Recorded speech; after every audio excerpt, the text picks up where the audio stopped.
So good morning, everyone, and welcome. Today I want to call this a trip talk with retired Lieutenant Colonel, Aviation, Jonathan Lapidow, who spent 30 years in the military in aviation, in the Army, flying helicopters, and he had his own. You were a battalion commander, right?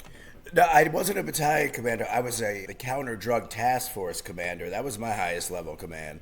So my last 4 years in the military, state-wise, I was actually AGR, which is active duty in the Guard. My last 4 years, I came DOS to be technical, but for the knowledge of everybody I'm talking to, it's no difference.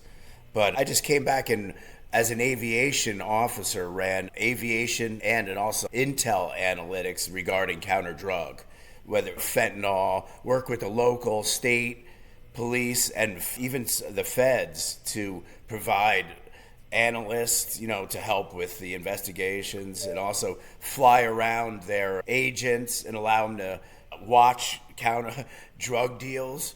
We'd be at 6,000 feet and they would see $1 bills. Wow. So we'd be able to do stuff like that. And it was congressionally funded annually. And it was just a separation of, we didn't touch any of the law enforcement stuff. We were merely the platform. So it was free. We called it free chicken for the local and state people. They get federal help for surveillance and intel and stuff. So that was your job, was the surveillance, and then you would send it down to them. Just like you said, if you could see $1 bill, you could see bales of cocaine on a boat. You would send that intel to them, and then they would intercept or not, right? It would go even a little better than that, because we would actually have the agency guys with detectives or whoever we're working with, whether it be the state police, the local or jurisdictions, or county detective guys. They would be in the aircraft monitoring. We would be strictly the platform. We wouldn't actually do the monitoring. That's a constitutional issue. So Really? yeah. Yeah, you wouldn't want the military per se, even though technically we were Title 32 anyway. We were Guard guys. Law enforcement was in our duty, but we didn't actually do the surveillance and stuff. That was done by the police. The local police. Yes, we would have an agreement for them just to use our assets because we were congressionally funded. And Reagan started it as the marijuana, looking for the marijuana fields. That's how originally the task force started back in '89, to go after the people that would grow marijuana out in the middle of Montgomery in New Jersey. Or there's a lot of wilderness in New Jersey, believe it or not, out west towards PA. And there was a lot of fertile pot growing. So that's how it started. But now since we've become so lenient, we go after the real stuff. And when I was the counter drug task force, we went after fentanyl, and mostly missions driven by the people that we supported, like a prosecutor in Ocean County or a sheriff's office or a township even. We'd go as low to the township. My hometown, Hillsborough, used me. I got to fly from my old hometown that I grew up in. Not missions for them, per se. Yeah. And we also did assemblies to the schools. We'd come in, land a helicopter, and talk to the kids about not doing drugs. That was great. That was great. Oh, yeah. If you look at my Facebook, there's some pictures. Yeah, I need to see that, because you could also talk about pursuing a military career if they stay fairly clean for the most part. Oh, it worked great. Yeah, we would have guys with us that would talk, young soldiers actually, that would come in, and we would fly in, so the whole school would see us fly in, and then we would come in, and we would have young soldiers in their 20s talking about, don't do this, and as you said, the prevention of doing drugs and to keep kids off of it, and even anti-smoking and vaping, stuff like that. Yeah, that would be great. So let me ask you about, I don't know that you actually have direct knowledge of, or you know you weren't actually working in the area. When it comes to Venezuela, and we were taking out ships full of drugs, what was your opinion on that? Like, granted, there was surveillance, so if you were still in the military, you could have been a part of this. You could have, you weren't, but you could have. Yeah. So then it comes to surveillance, then comes the order to take out the boat. How do you feel that went for us? I mean, because it seems to have ceased and desist since it was like a short-lived sense of mission there.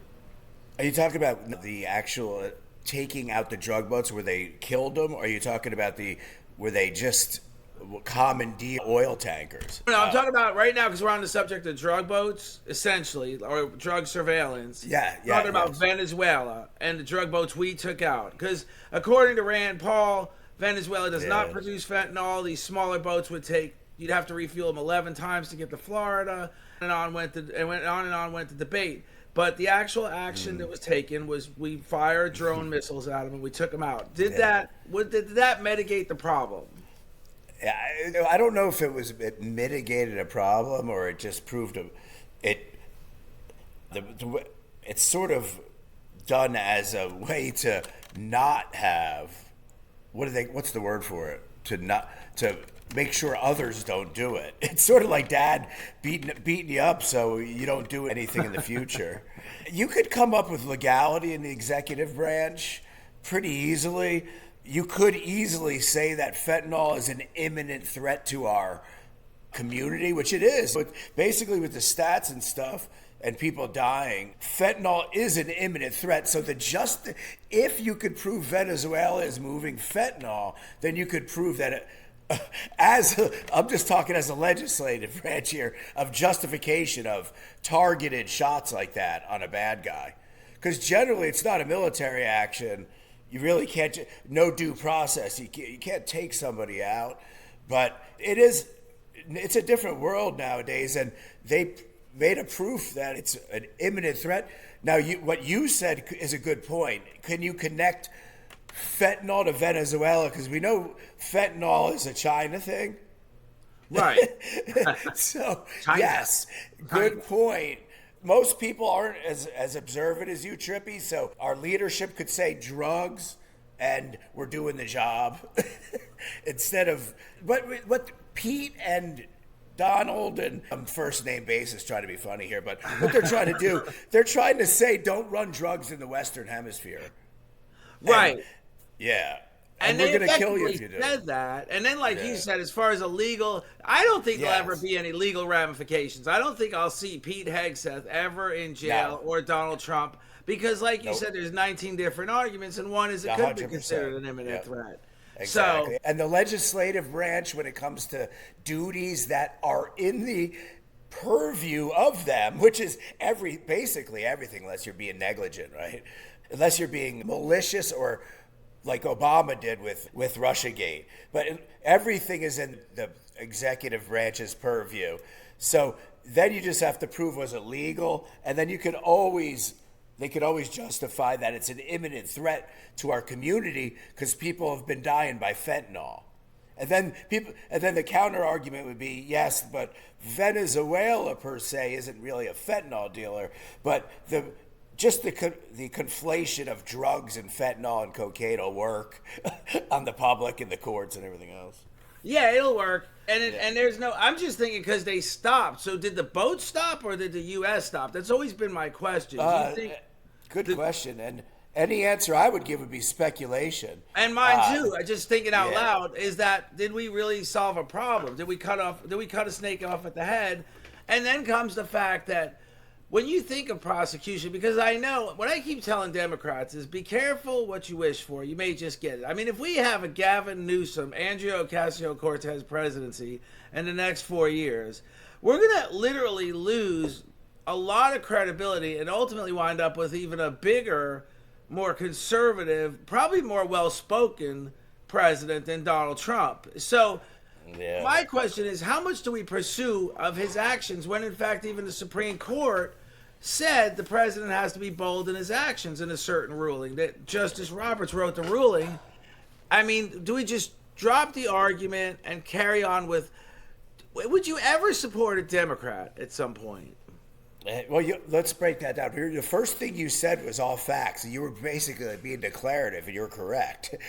You could go back, and I could pick out that any opposite side of the president could always say something that they did illegally, like Obama bombed his own citizens without due process. Remember the strike that he did, and then again.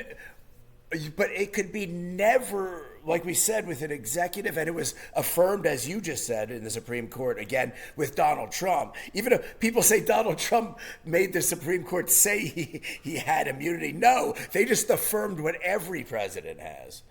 Right. It wasn't Donald Trump had it. They just hadn't ruled on the case. That was the yes, thing. Donald 100%. Trump pushed it so far that the Supreme Court said, okay, we'll hear the case. 100%. And essentially it kicked Democrats in the ass. Yeah, it has nothing to do with Donald Trump being allowed to do things. It's what the president's always been allowed to do.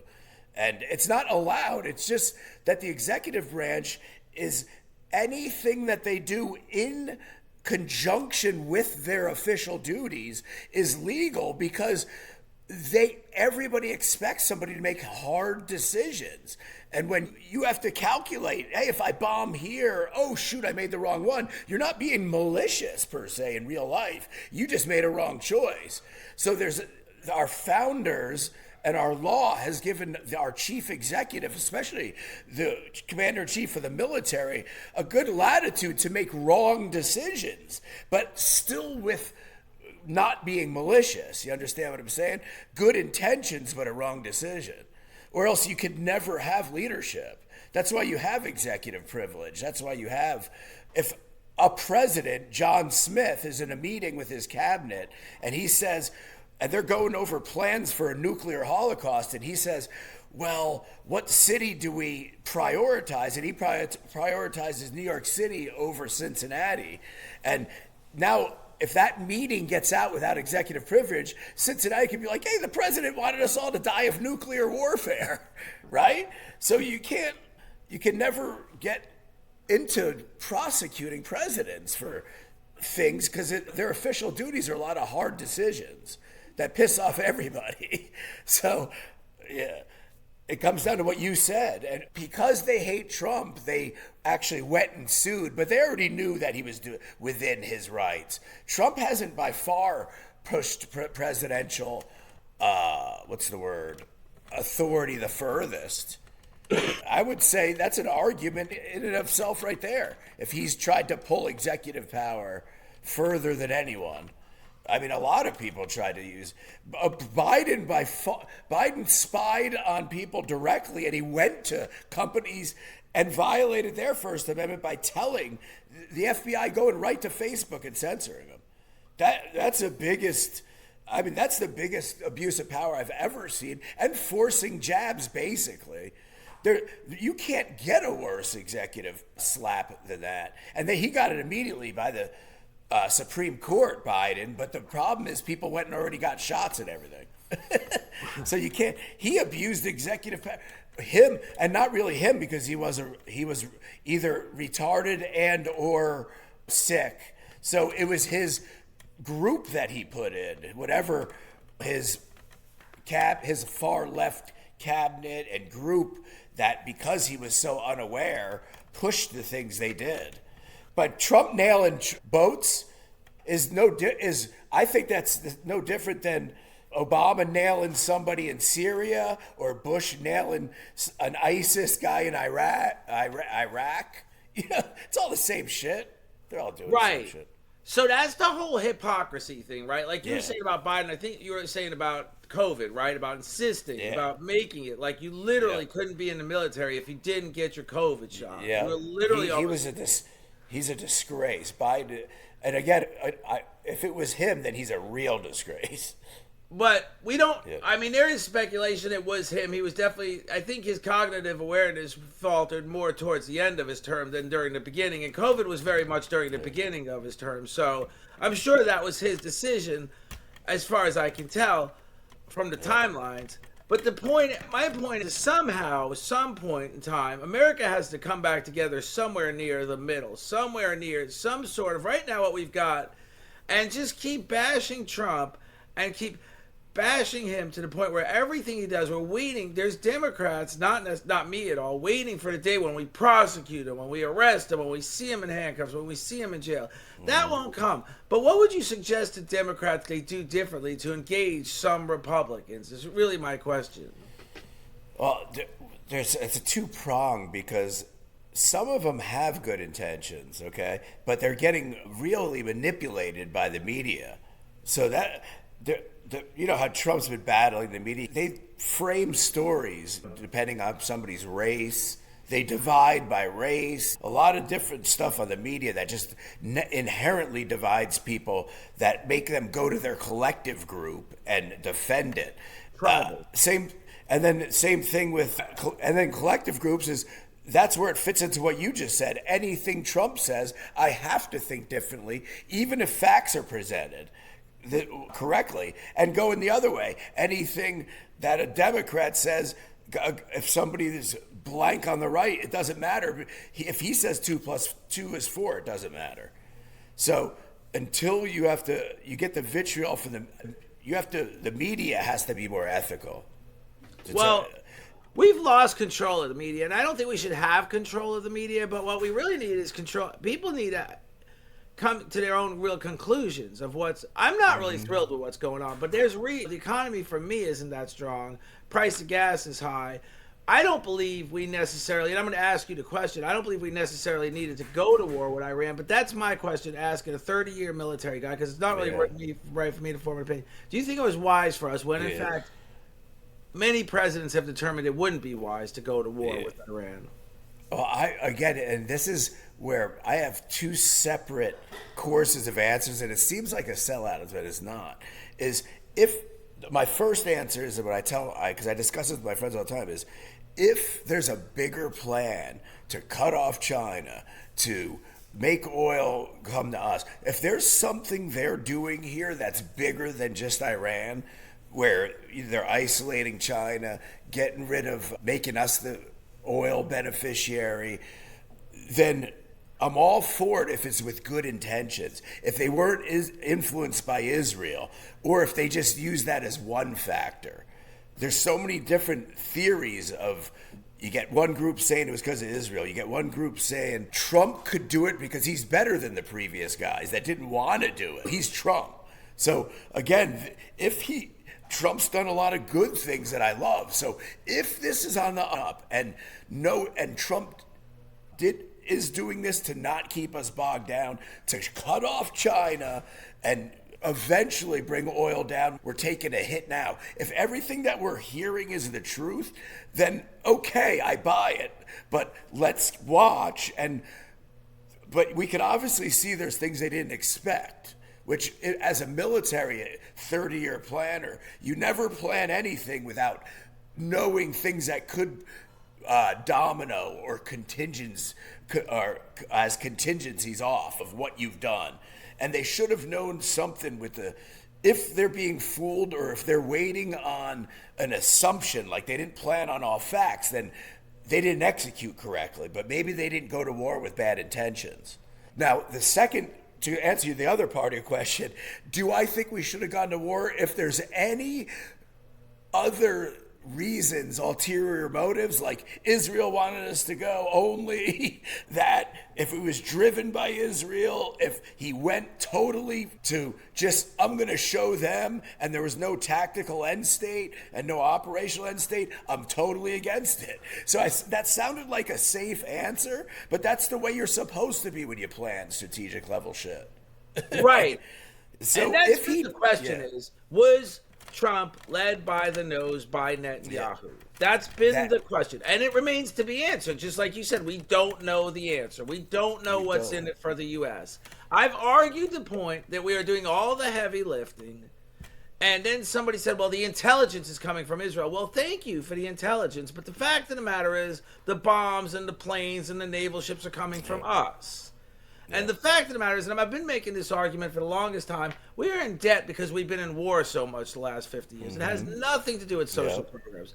And now we're in a war with Iran, where Israel is literally at 60% of their GDP is their debt. We're at 120% of our GDP is our debt. It's an unsafe level. And we're still paying for 90% of this war. Yeah. Trump was just in China, and I did not see him holding the cards. I saw Xi Jinping really kind of holding the cards. And then even towards the end when Trump made his speech, it was a little like kind of Bidenish. We have more Chinese restaurants than the top 5 food chains in America. No one really knew where he was going with that little lecture. But do you really think, coming from that visit, looking at that visit at Trump in China, and I'm not knocking his performance, I'm just saying I didn't see a lot of bold Trump in China. Do you really think we have an end game that's going to control China? An end game from a war in Iran is going to ultimately control China's aspirations to be a stronger superpower than us? The only thing I can say is I hope that they planned. Yeah, it sounds legit. The explanations, I've gone over both sides of what their plan is, how to isolate China, how to isolate Russia too. Remember, now Russia's not a huge economy as everybody thinks they are, but it's the China. China does not produce their own oil, so this is hurting them a lot more than it hurts us. If Trump's doing this the same way that Reagan did it with Gorbachev, because our economies is so much more elastic, and the word Vibrant, resistant. Really. You're vibrant, resistant, then we can eventually, and the experts see that the indicators of the economy are there because the supply of oil is actually there. Like, we're not shitting it. It's not like, where is this stuff? It's rare. The price is high because it's just, they don't have access to it. So once this boils over and it comes out, it does even out. So we could take it longer than they can.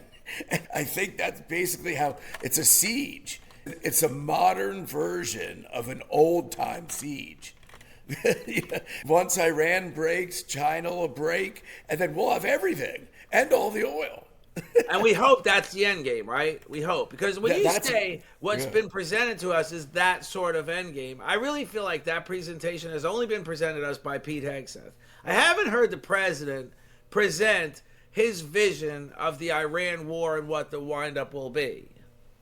Well, but the president has a job to protect us from the nuclear threat, which is he likes talking about. Now, again, I'm going to go to my two-pronged if and then thing, because we are not privy to everything.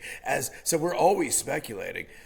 If he knows something we don't about that bombing run they made 9 months ago, that Iran could still get that and make it, what do they call it when they turn it back into bomb-grade uranium? Enrich. Enrich it, yeah. So if we do have a threat, a nuclear blast by them that kick the can down 5 years from now, that we got to worry about it, and 10. It's all this, that siege that we were just talking about 2 minutes ago, of us taking a little hit in our economy for a little bit to save Trippy's kids that he coaches from not getting blasted by a nuke. So if Trump and the intel and Israel, because remember, they help us with intel, they know something we don't, and they can hit us with a nuke. Now, people have come out like Joe Kent and all them and say it wasn't imminent. So again, I say if all good intentions and if things are being done in good faith to stop a nuke threat, then this little hit in our gas prices and everything is nothing. Biden, for no cost at all, had us up to 9% inflation for no reason.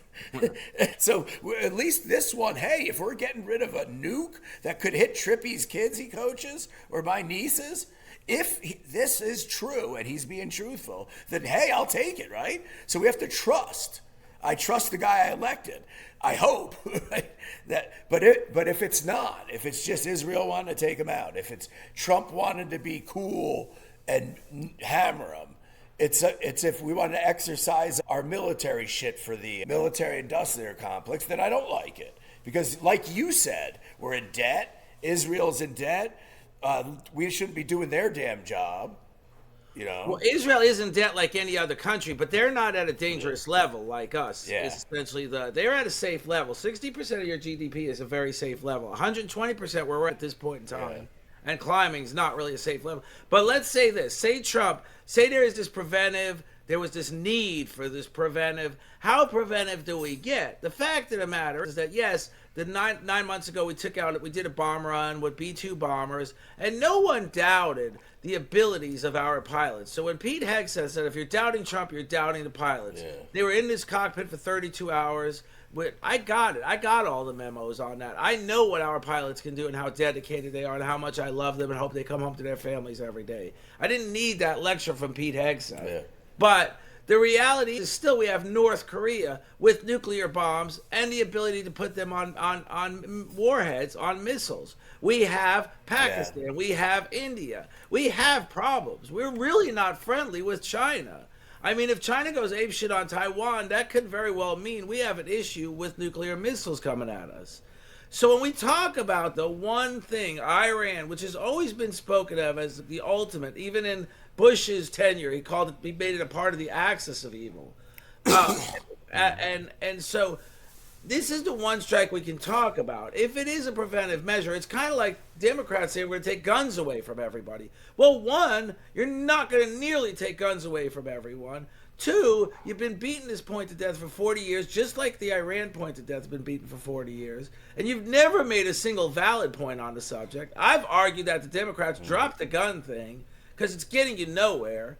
And so I've always said drop the Iran thing because it's getting you nowhere. So if this measure that we have engaged in now for allegedly was going to last a very short period of time, we're going on 3 months now and no end in sight really, other than we keep hearing of ceasefires and agreements, and then if he got this wrong, really wrong, would any Trump, is it wrong to question him? But do you then get ultimately dubbed TDS? If you say you guys do. No. Well, you guys that cry wolf get hit with TDS, not you. I don't have it. Yeah, no, not you. But I'm saying guys that have TDS, well, they will get called out for that. But most people on the right that aren't like a Lindsey Graham or God, we always have our diverse opinion and thought. Like right now, I'm agreeing with you. I'm an if and then. If this is for the Israel reason and all that, then I'm not with Lindsey Graham, who's a Republican, right? Then I'm not with him. So, but I think guys like Rubio, I do trust, and Iran's a little different than Pakistan and India, because they still have legit governments that we could deal with. Iran's a little bit religiously fanatic to where it's not just a threat of them to hit us with a nuke. It's when you have nukes, then we can't push you around. We can't say, get out of our way, we want to do something. There'll always be a thorn on all the current operations we need, like getting through the Strait of Hormuz or dealing with things in Europe or the Middle East threatening Israel, which I want to deal with, is there'll always be just a thorn that we can't just say shut up when they got a nuke. So it's always different dealing with nuke countries than non-nuke countries. And then this one is a little different because they're more of a religious theocracy than a government. Right. So, they are essentially 100% theocracy, but there was protesters on the ground that are still would like to see the theocracy, but would also like to see a democracy in combination. And there was a thought that we could work with them and ultimately avoid war and empower them. And that was Trump's option too, was to work. No, that was part of it. I think that didn't go as planned. You actually had the good point before of your Dem friends and their gun argument. Well, the reason this didn't work is because there's obviously no two-way in Iran. Actually, Trump and the CIA tried to run the citizens' guns through the Kurdish, and it failed. I don't know if you heard that. I didn't hear that, but I know they've worked with the Kurds on a lot of things. But no, I didn't hear that. Yeah, so that, unless that was just a rumor, again, we don't know you don't know if anything's real anymore. Well, we don't know. Really, the Kurds aren't the structure that people think they are. They are just a people. They're not a military. Yes. They're really not even. They're really not even a, what would you call it? They're really not even a nation. They're not a nation. No, they're just in Turkey. And we work with them, but then we've always had the issue of were they working with ISIS or were they not working with ISIS? We've always had concerns of them too. So I don't know how much we could have trusted them with a load of guns and bring them to the protesters in Iran. I don't know how that would have went. It would have been sort of like a underground railroad. Right. we would have gotten where the guns would have wind up. I don't know. That would have been. Well, they already did. You just said it. The guns wound up nowhere in the Kurds' hands. Right. Or they could have very well sold them to ISIS too, for all we know. Well, they hate the one thing they about do. The one thing that we know that we could trust about the Kurds, and I knew it from when I was in Iraq. I dealt with them a lot. We flew up to their area a lot. It was the safest flying because the Kurds hate the Iraqi. They hate the Sunni. I'm sorry, they hate the Shiites. So they hate Iranians. They hate The Shiite, Saddam hated them too. Turkey hates them. So they don't get along very well with those people right there. So we trust them in that much that they're not giving them out to shitheads. Right. Because they fight them. They always fight them. Remember, they got gassed by all those guys. So I was wrong in my presumption that we didn't know where the guns would wind up. So we can be clear they wouldn't have wound up in ISIS hands, but we didn't know they where kept they them. would really wind up. Yeah, good point on that. Yeah. So, but again, when we think, I'm just trying to get, like you said about guns, we Democrats have harped on every time, and God forbid again, there's a school shooting, Democrats talk about just getting weapons off the street. I've said just get with the NRA presented a program called School Shield, where they literally go out and check the facility for safety and give you great suggestions. I've said that's really the best way to go for Democrats, is argue that point, make it nationally funded program to make every school safe, every church safe, every campus safe. Democrats will keep arguing about guns. We're going to take away the guns. I keep making the same point, the same lateral point. You're not going to take away the missiles from Iran. You're not going to take away the... When we did 9 months ago the bomb run, when we did the B-2 bomber run, they had already moved the enriched uranium from those tunnels. They knew that run was coming. There was truckloads of enriched uranium moved from out of those tunnels, and they've already out the third tunnel. I'm sure we track that too. I mean, Israel. We did track it to an extent, but the idea was took out with the 3 tunnels, and there's rumor has they've already dug out the 3rd tunnel, and they've gotten a lot of stuff back. Then it goes against your point before. Then Trump does have a reason to go in there and smash them. Again, the preventive strike, like you said, if there's just ifs and there's there's no boots on ground now. They're tripped. They're just hanging out. They haven't even shot shots in a couple weeks, right? So So I think it may be coming to an end, is my hope. But my question is always, did we really solve something? And then my maybe not. That's right. Do we know? We don't know, and we won't know. We won't know even until after Trump has left the Oval Office. We really now won't. A lot of the shitheads are out of a lot of those leaderships. It's always good when the 45 shitbirds or Iranian scumbags are dead. Well, they are gone. That's for sure. We know we got most of that. I like that. But they keep saying they're replacing. I spoke to a lady, and I forgot her name now, on my podcast, and she was an Iranian activist, and she was on the ground in Iran, and she said the fruit doesn't fall far from the tree, that the replacements are just as bad as the ones we took out. Of course. Yeah, 100%. So now here's my question. My last question is the overall report card of Donald Trump. Now he's been president for nearly 6 years, and that's really the measuring point, because the last few years, even Donald Trump with his enormous political gravitas, he's going to start losing steam the next year or so. The first 6 years that we've seen so far, what is your overall feeling? Is America better off, or... The guy, in my perspective, he has been a huge benefit to the country. Just from a selfish perspective, which selfish for me is good for the country, because I view my personal views, I believe, are not just for me, but overall good for the country. That's why I have these views, all right? So, number one, he put in 3 Supreme Court justices that got rid of Roe versus Wade, which is a terrible decision, regardless of your view on abortion. It was a terrible decision. That's gone. Just the things that he's changed historically in the world is that's gone. He put in 2A got solidified because of Donald J. Trump. With the three guys he put in. Now Clarence Thomas and them took up the Bruin decision, the New York decision 2A, that now solidified the Second Amendment to where you just said it yourself, where Dems could try all they want. They could have 99 senators say they hate guns, and you cannot. It's a Bill of Right now. You cannot do anything. So Donald Trump, but basically single-handedly solidified the Second Amendment with the judges he put in, and then them taking Bruin decision, and then this administration with his ATF, with the guys in now, they have the gun activist in as the ATF director, so they're fixing all the rules now for making gun stores not liable and all that. So, but that's getting into the weeds. But let's back to Donald Trump again.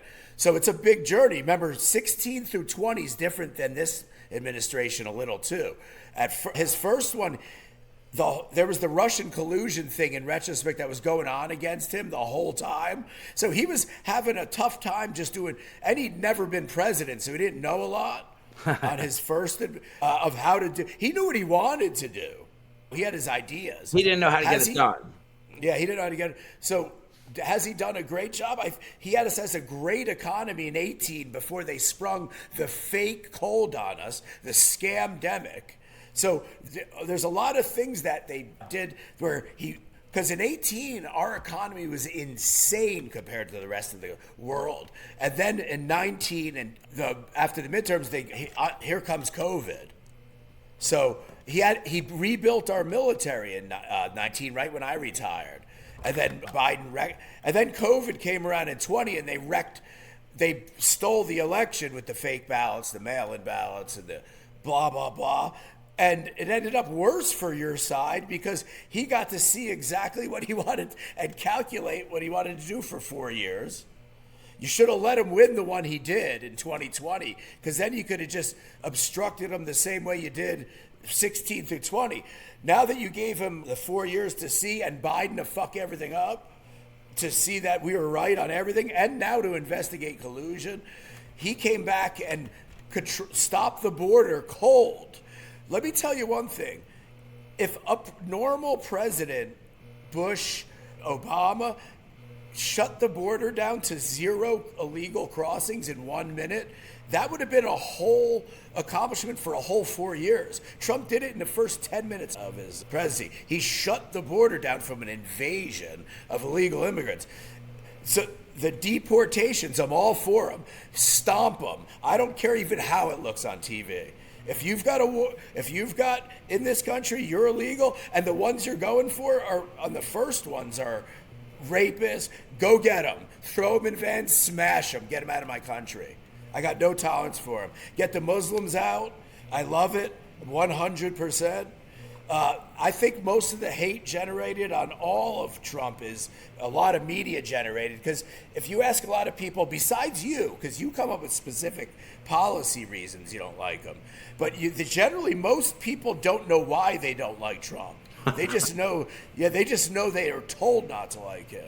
So they can't tell you why. They can't specifically tell you with any intellect why they don't like him. Policy reasons. I could see why people don't like him because he eggs them on, but if I was trying to get assassinated 3 times, my country was invaded, fake fucking cold, fake vax that's killing people, put me in jail, I'd be you're lucky that's all you're getting is bad tweets. And well, no, he came in heated. He came in heated. That's fine. As far as the election, I've talked to one of the election officials I talked to is the election official of Lake County here in Florida. And he's a conservative his whole life, and he's a conservative election official. And he did make the statement he doesn't think that there was any funny business with the election. That Biden, I mean, George has admitted it already. Georgia has already admitted that Trump, the 315,000 for Biden were thrown out. So Trump would have won Georgia right there alone. That puts him right there. Well, he was speaking for Florida. But the point is, again, is that was kind of like, my point to that was, as much as the argument could be said to be valid on either side, that we believe Biden won, you believe Trump won, we believe Trump. 81 million votes. It's unheard and then came the argument of that the mail-in voting had become popular because of COVID, and Trump made the point, if voting were easier, we would never win an election. He made the point because basically Democrats are lazy. So when the mail-in voting became a big factor, it did increase that number of voters significantly more than most other election cycles. But that's not the point I'm making. I've always made the one point that we could make our election system foolproof. We could do it through technology. Democrats don't want it. Why don't they want it? No, but that's been my point, is we have not seen, if you could say Democrats don't want it, I have not seen any push from Republicans to have it.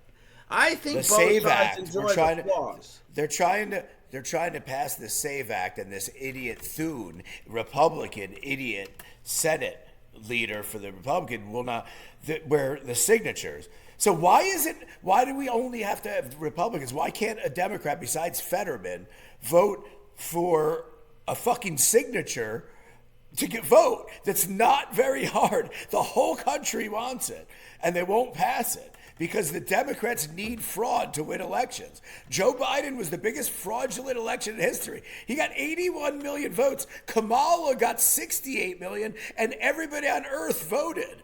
So the mail-ins were fucking beyond blown out.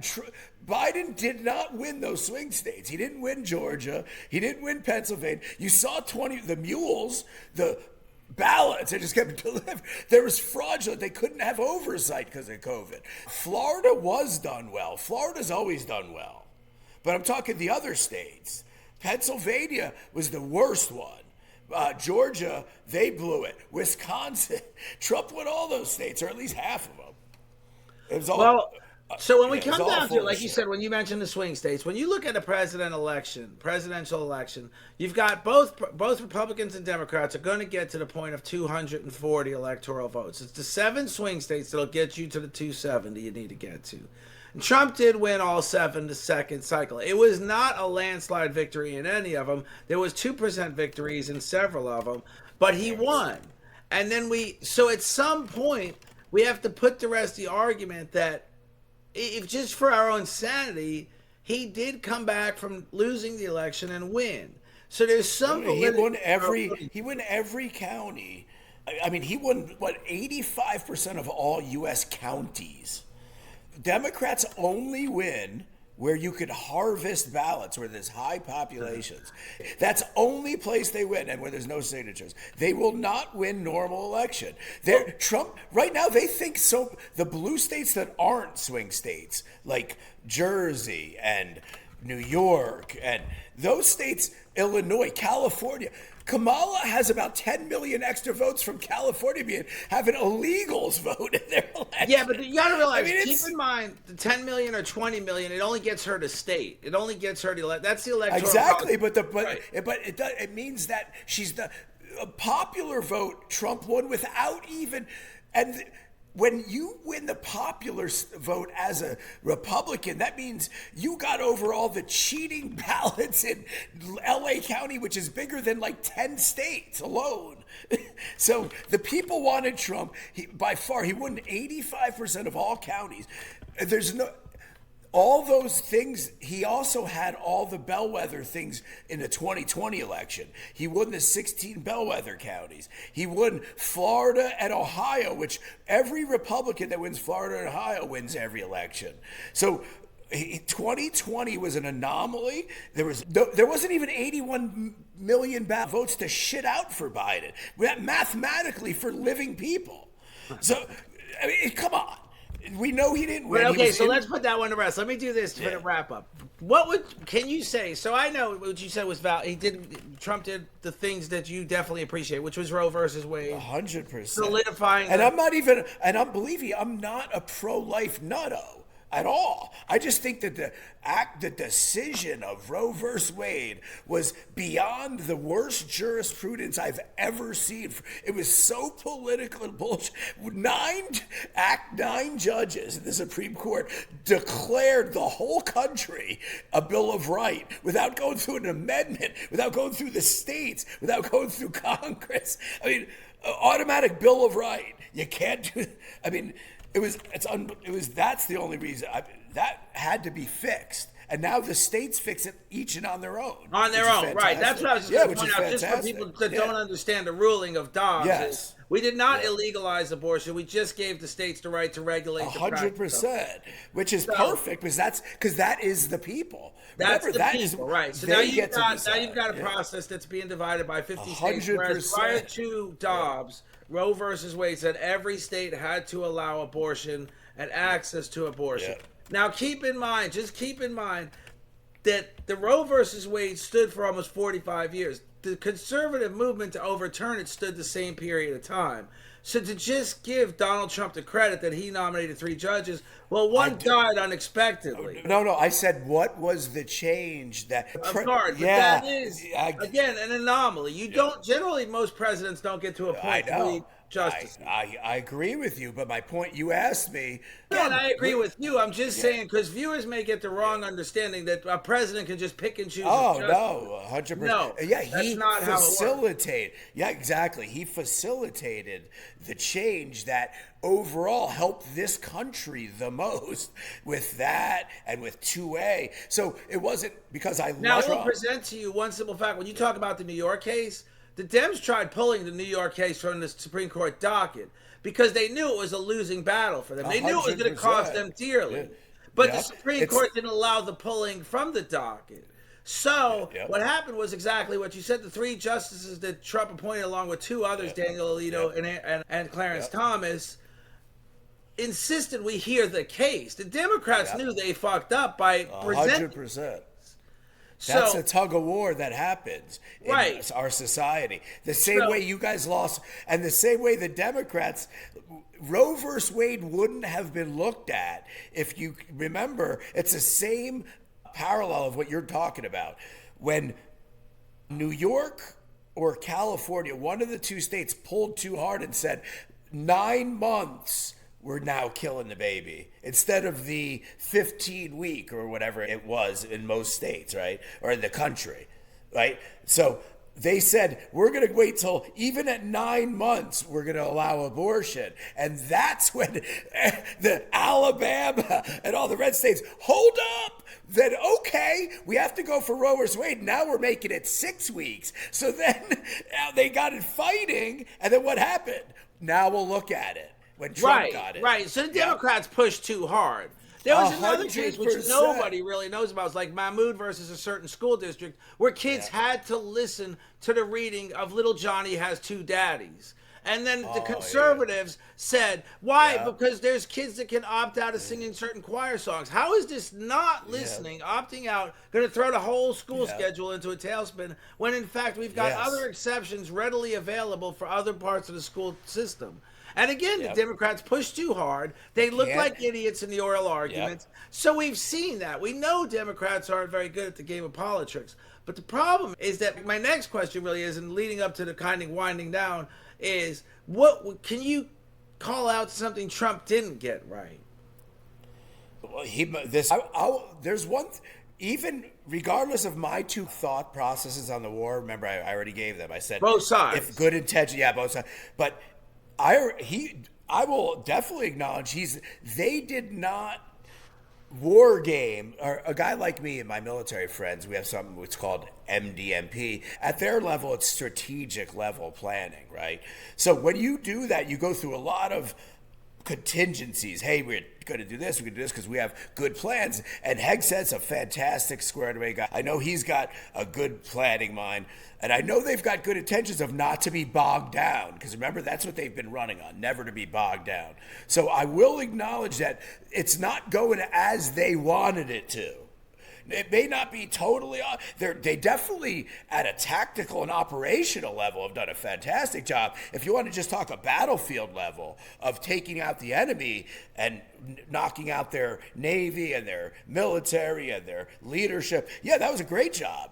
However, as you say, the strategic implications, the Strait of Hormuz, other countries, not economies getting attacked, right? Or getting attacked by Iran, which I'll bet you they did come up with that contingency. I guarantee you they knew other countries might get attacked, pissed off by Iran. I as a military guy, I know they would have definitely come up with that as a contingency.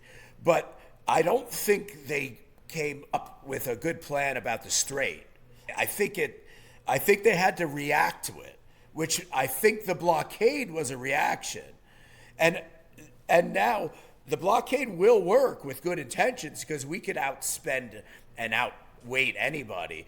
Well, no, we can't outweight anybody. We're terrible at outweighting people. Because we have a system in America where outweighting costs us our daily lifestyle, and our daily lifestyle is everything to us. Everybody wants to get in their beautiful car and drive to their beautiful grocery store, and that's really what it is. It's a beautiful lifestyle we have in America, and when you cramp it, you've come up with political issues for your own political survival. And that's me. We have not gotten to that point because of the Iran war yet. I don't think we will get to that point. Well, Biden had us at a way worse lifestyle 4 years. I mean, and it cost him the election. I mean, and that's how the Nazis rose to power, was due to inflation. I mean, that's just that simple. You can talk about Hitler being this amazing communicator. Inflation it was inflation that brought the Nazis into power. There's inflation there's is a clear killer. direct line from inflation to the Nazis. It has nothing to do with Hitler was basically a vagabond within for Germany's purview of understanding a human being. And so and we're going to pull out of Iran. Trump's the kind of guy that'll call victory, and we're going to get the Strait of Hormuz back open. And you also have to realize something about Iran is whether our bombs are even taking out electric facilities or bridges, which Trump alluded to, the Iranian people have suffered greatly over the past 40 years. When they convinced the Shah to stop executions, he was overthrown from power 90 days later. So the Iranian people know that ultimately their life is at risk every day from simply political execution. Forget about U.S. bombs that just started 60 days ago. So you're not going to outride the Iranians. We're going to have to make some concessions to bring this to an end. The Iranian people are not going to fold. They are not going to fold, and neither is the Iranian leadership. And as much as we could say we've took out 45 Iranian leaders, they've been replaced with just as dramatic or just as. So I'm concerned only because I'm not sure it was a great decision, but like you said, we have to wait and see on that. And I want to leave it at that because I want to wait and see on it. Let's see let's talk again in 30 days, see where we're at. Can we at least pull out of this in the next 30 to 60 days? At least call it a victory of some sort. I think that's what you just hit the nail on the head. What they're going to do is they're going to come up with a reason they got out. They're going to say Iran did this or gave that. We got this, And again, that's how we're watching a world stage, Trippy. You know, all the world's a stage, man. It's all performative. And again, when it comes to foreign policy and the war of ongoing conflict, even the president talking right out on morning, like I'm watching him right now live in front of the White House, that could be part of the war side. Oh yeah, absolutely. It could be a part of creating the narrative. 100%. So and Pete Hegseth is very good at creating the narrative because he was a news guy that created the narrative. And his choice as SecDef was fantastic. And you just named part of the reason in this modern times. Hegseth is getting the job done. That guy's fantastic. He's just what was needed in that position. Again, regardless of Iran war, are they doing it for the right reasons? I hope. If it did kill their nuclear ambitions, if this is a happy ending, then hey, I'm all for it. Well, it definitely squashed their nuclear ambitions for many years to come. It certainly did that much. That's for sure. There's no doubt about it. Then that's worth it alone, isn't it? It could be. I just want to see. Can we be done with this at some point? Do we have to carry on forever? Is my biggest. At this point, I'm ready just to say, okay, call it a win. I'm not going to debate it. I'm just going to say. Well, you sound like a Republican with that, a modern Republican, not a rhino. Yeah, I'm very. Sound like in a lot of ways, I'm very Republican. So I say I champion the vulnerable, not the lazy. There's some, and I'll email to you today actually my plan for America, which talks about just that. And I want you to go over it. And the next time we talk, I want you to tell me what you think about it. Yeah. Because it's just that we can do better as a country if we empower people with more knowledge and less hate for one another's party or beliefs. I'll send you the plan. And we'll go. The problem is that there's a higher level that's a whole nother podcast. Right, exactly. That's pushing this divide where the people, you walked out at the local level. You see none of this vitriol. No. I work at a range that and again, it's in red southern North Carolina. It doesn't matter because I would it's live black, there in a heartbeat. white. Yeah, we have just as many black people as white people that work in there. There is not. I have yet to. I think I've been there 3 years. I don't think I've seen a voice raise of anybody talking to anybody. Right. It's just it's created through. That's a whole nother podcast. We're going to talk about that too. But I'm going to send you my plan, and we're going to go over that next. So, retired Lieutenant Colonel Aviation, Army Aviation, Jonathan Lapidow. It's been a pleasure. I know we can talk for hours, so I like to do them in segments. So Thanks so much, sir. I appreciate all. I always appreciate how generous you are with your time in my podcast, because you're one of the reasons I get a lot of emails about going back on your conversation with Lieutenant Colonel Jonathan Lapidow, and I get a lot of people that want to jump on. Nice. Yeah, always. Yeah, nice. I can print 20 of them right now. Oh yeah, send it if you get any feedback on that, because I don't see it all. I'll send it to you. Send it to me. Yeah, that's great. Yeah. Beautiful. Cool. Thanks, Jeff, John. Coach, I appreciate it, buddy. Thank you, sir. Talk to you soon.